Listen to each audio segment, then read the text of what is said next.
अवधूत चिंतन श्री गुरुदेव दत्त. श्री स्वामी समर्थ. स्वामी तुमच्या सगळ्या चांगल्या इच्छा लवकरात लवकर पूर्ण करू. दत्त जयंतीच्या तुम्हाला खूप खूप शुभेच्छा. आज दत्त जयंतीचं फक्त आपल्याला पारायणाची वाचन समाप्ती करायची आहे आणि आज दिवसभर उपवास करून एकादशीसारखा उपवास करायचा आहे आणि उद्या 5 डिसेंबरला आपल्याला हा उपवास सोडायचा आहे. मग त्यासाठी आपल्याला काय काय नैवेद्य वगैरे करायला लागणार त्याची माहिती मी तुम्हाला देणार आहे. गुरुचरित्र पारायणाच्या उद्यापना दिवशी 10:30च्या अगोदरच आरती करून नैवेद्य दाखवावा. ही गोष्ट तुम्ही आवर्जून पाळा. किमान 12च्या आत तरी तुम्ही उद्यापन करावे. डिसेंबरला तुम्ही घरात नैवेद्य महाआरती केली, जोडपांना जेव घातले किंवा केंद्रात अन्नदान करून दक्षिणा दान करून आलात तरीसुद्धा आपण लगेचच पोथी किंवा मांडणी उचलायची नाही. केलं म्हणून आपण लगेचच 5 तारखेला पोथी उचलायची नाही. मांडणी घरात तशीच ठेवा आणि दुसऱ्या दिवशी 6 तारखेला पोथी उचला आणि 6 तारखेला बाहेर जर जायचं असेल तर 5 तारखेला संध्याकाळी तुम्ही उचलले तर चालेल.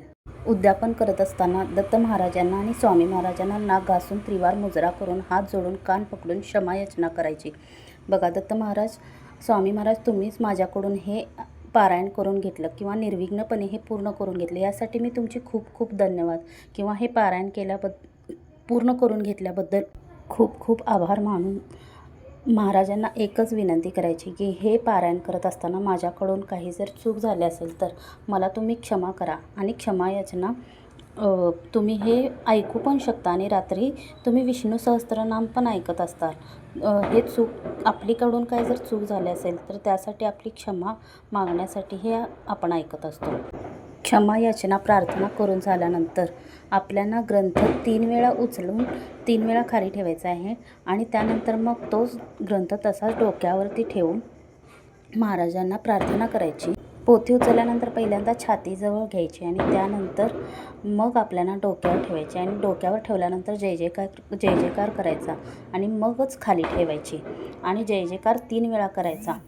आपले दोन्ही हात या ग्रंथाला लावायचे. ग्रंथ जागेवर आपल्या छातीपर्यंत येईल अशा पद्धतीने वर उचलायचा आणि उचलत असताना काय म्हणायचे? अवधूत चिंतन श्री गुरुदेव दत्त, अवधूत चिंतन श्री गुरुदेव दत्त, अवधूत चिंतन श्री गुरुदेव दत्त आणि श्री स्वामी समर्थ महाराज की जय म्हणायचा आणि ग्रंथ खाली टेकवायचा.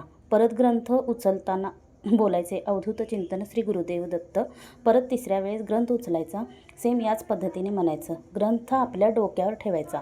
तुम्हाला डोक्यावर ठेवायचा नसेल तर फक्त 3ऱ्यांदा आपण ग्रंथ उचलायचा आणि जागेवर ठेवायचा. या पद्धतीने ग्रंथ हलवायचा आहे. पण ग्रंथ हलवण्या अगोदर आपल्याला नैवेद्य वगैरे बनवायचा आहे.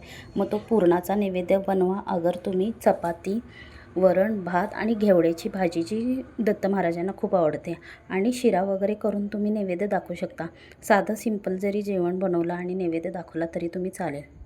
पण नैवेद्याचे ताट करताना 4 नैवेद्याचे ताट करायचे. एक दत्त महाराजांसाठी, एक स्वामी समर्थ महाराजांसाठी, एक कुलदेवतेसाठी आणि एक गुरुचरित्र पारायणाच्या पोथीसाठी असे 4 नैवेद्य करून आपण त्यातलं गाईला किंवा कुत्र्यांना देऊन आपण स्वतःसुद्धा तो ग्रहण करू शकता. जर तुमच्याजवळ गाई नसतील तर तो तुम्हीसुद्धा खाल्ला तरी चालेल. नैवेद्य वगैरे दाखवून गणपतीची आरती, दत्त महाराजांची आरती, स्वामींची आरती आणि देवीची आरती म्हणूनच आपण मग आपलं उद्यापन करायचं आहे. आपलं उद्यापन पूर्ण झाल्यानंतर पोथी तुम्ही वरती उचलून ठेवू शकता. ती पण त्या दिवशी संध्याकाळी 5 तारखेला ठेवा किंवा 6 तारखेला सकाळी ठेवलं तरी चालेल. व्हिडिओ जर आवडला असेल तर व्हिडिओ लाईक करा. श्री स्वामी समर्थ.